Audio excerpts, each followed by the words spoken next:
My parents ruined my life. Leon was singing with his window down, and I was sketching the tree line on a gas station receipt. He glanced over and said, "You know normal people just look at trees, right?" And I said, "You know normal people don't sing like they're auditioning for a car commercial?" And he laughed and grabbed the receipt out of my hand and held it up to the windshield and compared it to the actual tree line and said, "Okay, that's actually really good, you freak," and handed it back. And then the dog ran into the road and Leon swerved and the car hit the median and the world flipped. Glass exploded across the hood. What is this? Bro, this is just classic kid story. And the car rolled 3 times, and we stopped upside down in a ditch with the engine ticking and Leon's hand hanging loose from the wheel. I said his name, and his head rolled toward me, and his eyes were open, and I knew. I screamed until someone dragged me out of the wreck and loaded me into the ambulance. At the hospital, I grabbed the nurse's arm and said, "Where's Leon? I need to see Leon, please." And she said, "Your family is here." And my parents walked in, and my mother grabbed my face. It's just, the pacing is just like, something happens, another thing happens, another thing happens. Into one thing, into another thing, into another thing.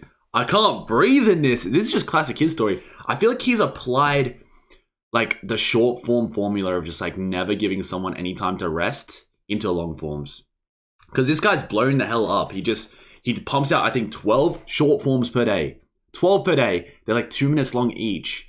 They're like little mini movies. Pumps out 12 of them per day. And it's just like stories that are constantly just something happens into something else happening, into something else happening. I feel like that's just, I don't know if I mess with that though. Like, I feel like sometimes you gotta chill out a little bit, you know.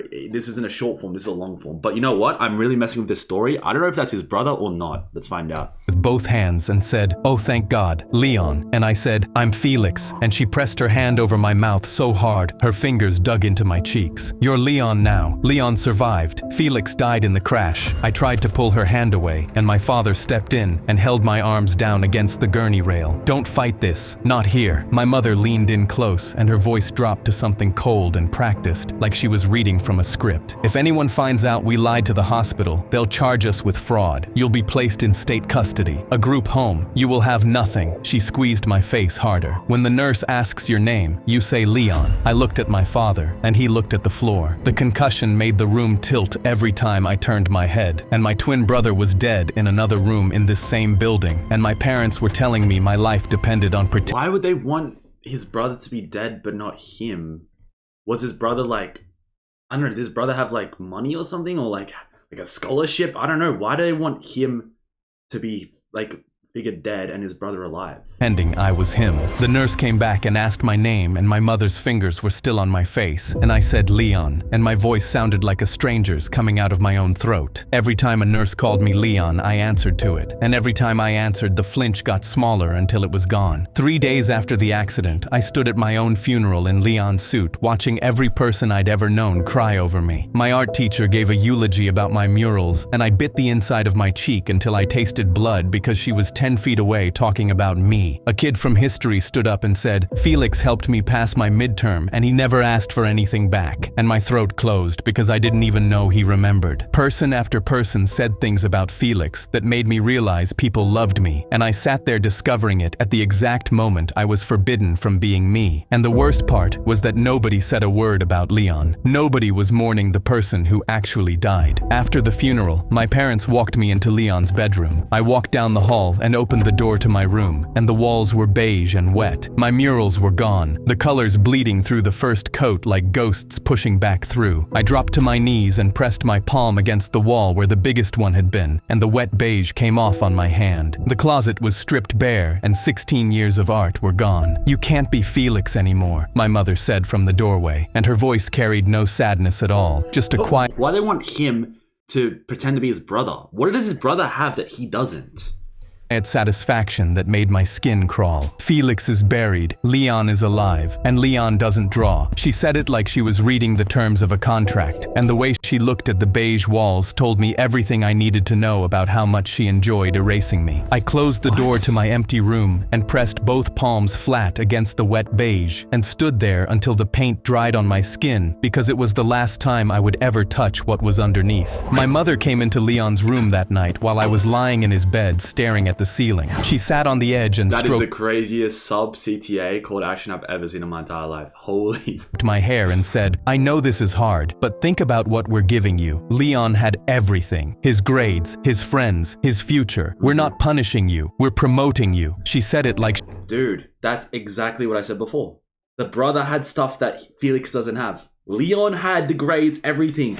Felix didn't. Like, dude, I feel like it's so obvious that it's not Leon. It's going to be so obvious it's Felix that's alive and not Leon. But can I say something as well? I feel like you can't pull this up in real life.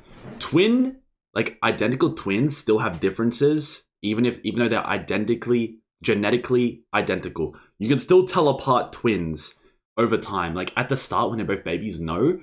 But then as they grow up, the little differences they have in their lives, where they sleep, what they eat, the differences in what they eat, the differences of the amount of time they spend in the sun, all that stuff adds up and makes them look differently, act differently, all that stuff. she was doing me a favor, like erasing my entire identity was an upgrade, and I lay there with her hand on my head, and her fingers felt like they were pressing a mask onto my face, molding me into the shape of the son she actually wanted. Say thank you. I looked at the ceiling. Thank you. That's my boy. She patted my cheek and left, and I rolled over and pressed my face into Leon's pillow and screamed without making a sound. I lay awake all night in Leon's bed, wearing Leon's clothes, staring at Leon's trophies, and practiced saying, "I'm Leon," until the words stopped feeling like swallowing glass, because tomorrow people would be watching, and I couldn't afford a single crack. Samantha came to the house the next day. She hugged me, and I stood rigid with my arms at my sides because she was Leon's girlfriend, and touching her felt like reaching into my brother. Oh, hell no. This is just getting weird. Coffin. "I know how much Felix meant to you," she said into my shoulder. "I always thought he was the more interesting twin, honestly." She pulled back and looked at my face, and her head tilted like she was looking at a painting hung crooked. "Are you okay?" "Yeah, just processing." She squeezed my hand and left, and I locked the bathroom door and sketched Leon's face on the back of the door with a pen, because I was terrified I'd forget what he looked like if I didn't put him on paper right now. School was a minefield. I walked through the front doors on Monday morning with Leon's backpack on my shoulders, and every step felt like walking onto a stage where I didn't know my lines. Everyone treated me like glass because Leon had just lost his twin. Kids touched my shoulder and said, "I'm so sorry about Felix," and every time someone said my real name, I flinched. A grief counselor asked, "How does it feel knowing Felix is gone?" And I said, "It feels like part of me died," which was technically true in a way she could not possibly comprehend, and she wrote it down like I'd reported a headache. But the grief cover only stretched so far. Leon's friend Derek clapped me on the back at lunch and said, "Dude, are we still on for the camping trip?" And I said, "What camping trip?" And he stared at me. I covered badly, blamed that's just when you know. That's just when you, that's a massive hint that it's not him, bro. Like, it doesn't matter if you're identically, genetically the same. Your best mate is going to be able to tell it's not you. I feel like that's so easy because you're going to know different things. Like, imagine you do a same handshake to your mate every single day you see him at school, and he has a twin brother, right? You don't spend any time with the twin brother. You spend time with Leon, for example. And then all one day, he does not give you the handshake. He doesn't know anything about what's happening. Bro, that's so obvious. The accident, and he let it go, but his eyes narrowed, and he glanced at the kid next to him. In football practice, the coach put me in at quarterback, and I threw 3 consecutive interceptions, and the coach pulled me and got in my face. "Leon Kessler does not throw like that. What the hell is wrong with you?" I stood on the sideline pulling at Leon's jersey because even the clothes didn't fit right, and the coach watched me from across the field with his arms crossed and his eyes narrowed, and he wrote something in his notebook without looking away from me. Samantha sat on Leon's bed and asked why I'd been so distant. "I miss Felix," I said, and my voice broke on my own name. She reached for my hand, and I pulled it back. "You never pull away from me. You're different, since the accident." She left, and I drew her face on the inside of the closet door and pressed my forehead against it because drawing her felt like stealing from a dead man, and she was getting closer to the truth every time she looked at me. The next day, a kid I'd never seen before cornered me outside the gym and pressed me against the brick wall with his forearm across my chest. "You owe me $300, Leon. I don't know what you're talking." I'm sorry, there is no way his brother dies and then he's getting pressed for money. This guy's an asshole. Talking about Friday, 300, or I go to your coach. He shoved me and walked away, and I slid down the wall and sat on the concrete with my shirt torn and my heart hammering because apparently— Wait, theory time. his brother was hiding a lot of stuff. $300 for what? What if it's like for steroids, drugs? There's something hidden here. I'm telling you, it's not just with the parents, it's with the brother too. There is something hidden. Being Leon came with a subscription to getting shoved into walls by strangers for debts I didn't know existed. I checked Leon's phone and found 17 unread texts, each angrier than the last. The most recent said, "You know what happens Friday." I shoved the phone in my pocket and walked to class with my collar torn and brick dust on my back, living a dead boy's consequences for debts I didn't owe. And the worst part was, I couldn't tell anyone why, because the truth would end everything. My mother sat me down that evening and told me we were moving in 3 weeks. New city, new school, nobody will know either twin there. I shoved my chair back. If we move, Felix is gone forever. That's the point. You want to erase me permanently? I want to protect this family. From what? From the truth? She slammed her palm on the table. Felix is dead. I buried my son, and I am not losing another one. You buried the wrong one, and you know it. Her face went white, and she walked out, and I heard the bedroom door lock. I pulled up the news article about the crash on Leon's phone. Mechanical failure, but no details. I grabbed the family iPad and scrolled through Mom's texts until I found the mechanic's thread. The last message from the shop. Brake service confirmed for Thursday. The message after it, from my mother. Cancel, please. My hands went cold. I drew Leon's portrait on the closet knife. Do not tell me. Don't tell me the mum wanted this to happen. She wanted one of the kids dead. What if she wanted Felix dead, but it went wrong and Leon died instead? By phone light, his grin that was wider than mine, the scar on his jaw from a skateboard bail, the way one eyebrow always sat higher like he was permanently skeptical. Halfway through, I couldn't remember if his ears stuck out or sat flat, and the panic of forgetting a single detail made the pen slip from my fingers. I pressed my forehead against the wall and whispered, "I'm sorry I'm not you," and stuffed my sleeve in my mouth to keep from making noise because nobody in this house would comfort Felix. The coach pulled me into his office and sat me down across from him with my game film on his laptop. "Watch this." This coach is so freaking buff, dude. Holy. He played Leon's highlights from last season. Quick feet and a laser arm and perfect reads on every play. Then he played my film from this season, and it looked like someone had replaced his star quarterback with a kid whose primary athletic achievement was carrying a canvas up 3 flights of stairs without dropping it. Same kid, same body, 2 completely different players. He leaned forward across the desk. Something doesn't add up, and I'm going to find out what it is. I walked out of his office with my hand. Actual coach is that tough. Like, he knows his brother died and he's still like talking to him like that. I don't know. Is this like an American thing? Shaking because the coach was building a case with video evidence, and the debt collector's deadline was in 2 days, and Samantha was asking questions I couldn't answer, and the move was in 2 weeks, and every single thread was pulling at the same time. I sat in the bathroom stall during 4th period and drew Leon's eyes on the back of my hand with a pen because it was the only thing that slowed my heartbeat down. That night, Samantha tried to kiss me, and I turned my head so fast she stumbled. "What is wrong with you?" "I can't, Sam. You haven't touched me since the accident. You don't remember Oh, hell no.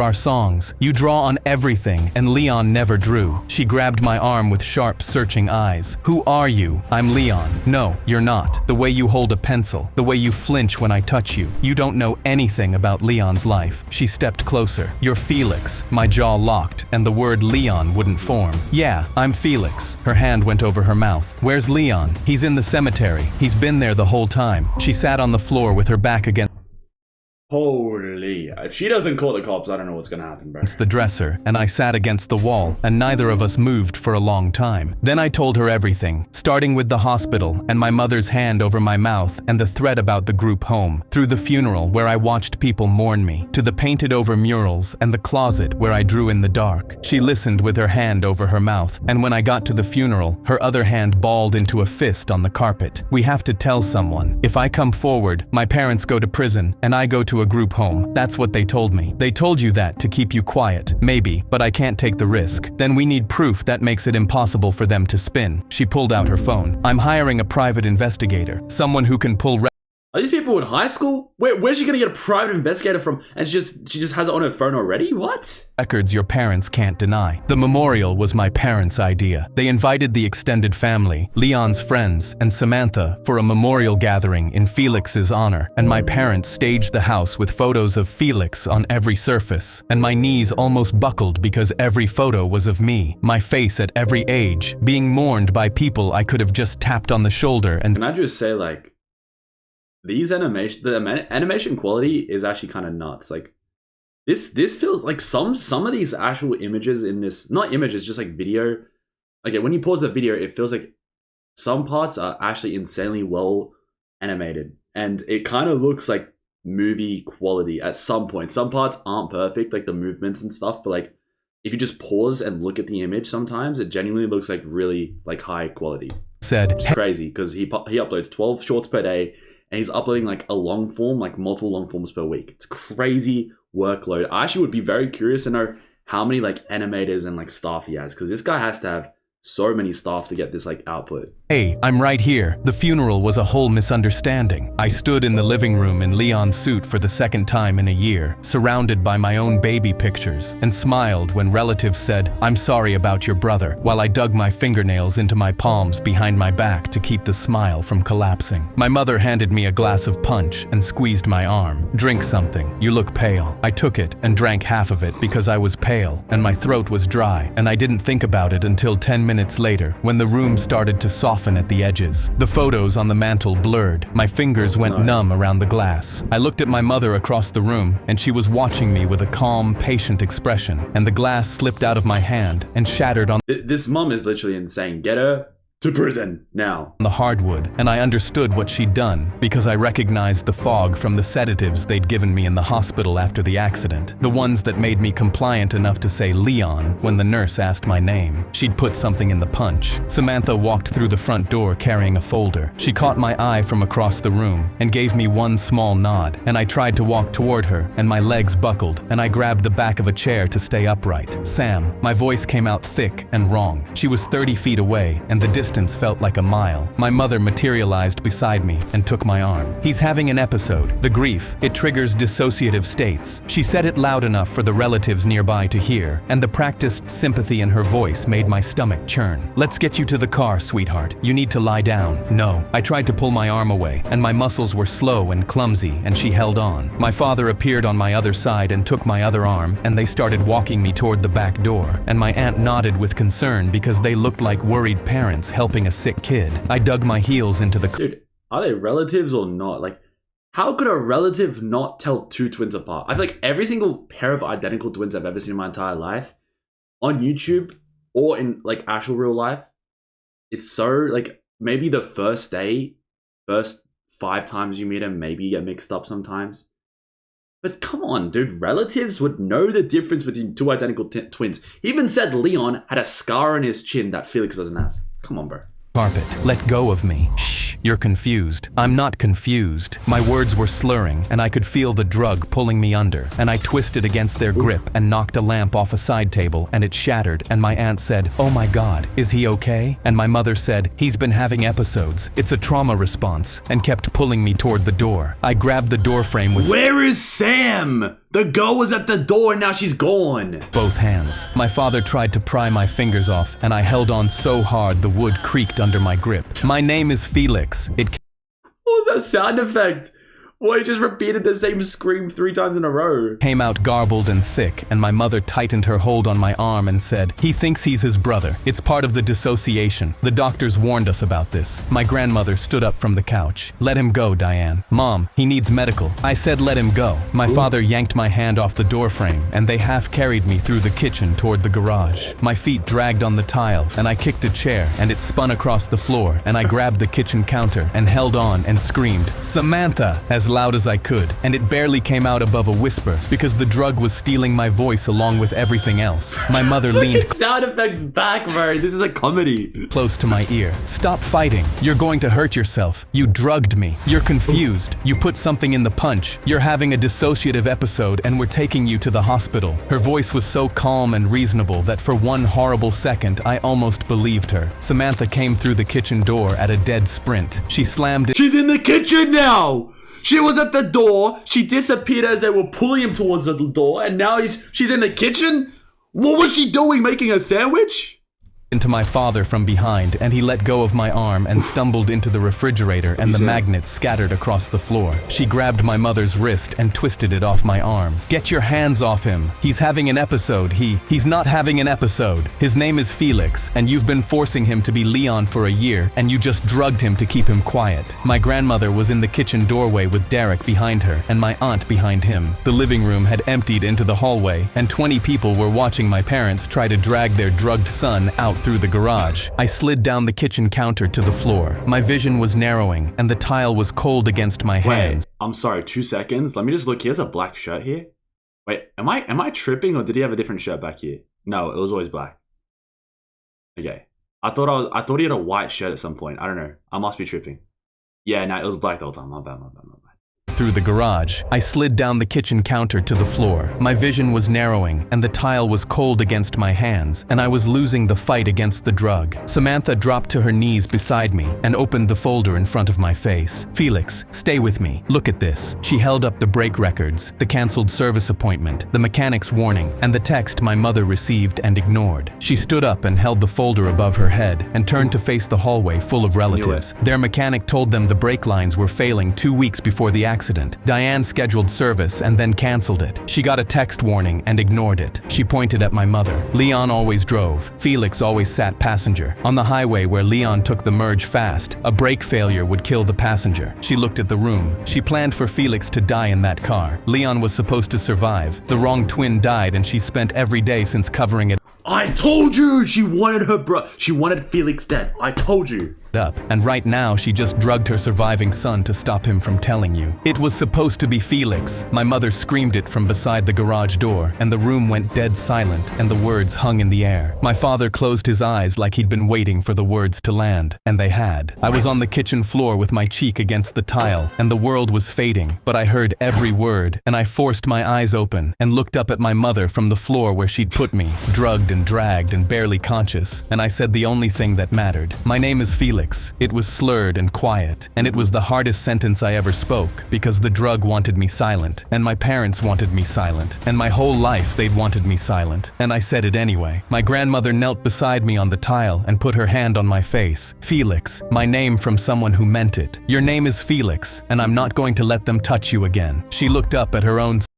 son and daughter-in-law with an expression that could have stripped paint. You are not my children anymore. Sirens grew in the distance because Samantha had called the police from the car before she walked in. Why is this guy wearing this outfit? He's wearing blue jeans to this event. Get with the times, bro.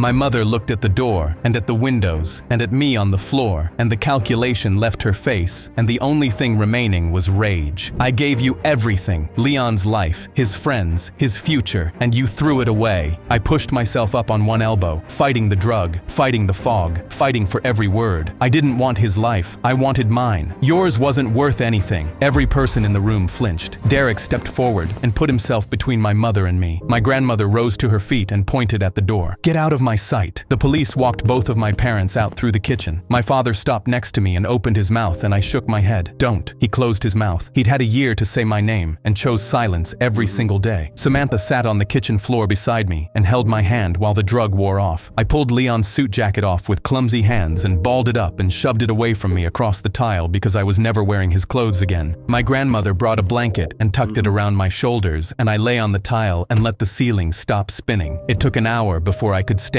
Samantha and my grandmother helped me to the living room and sat me in a chair, and the memorial was over, but the photos were still on every surface, and I looked at my own baby pictures, and for the first time in a year, I was allowed to say, that's me. Later that night, Samantha found me in Leon's bedroom, sitting on the closet floor next to the portrait I'd...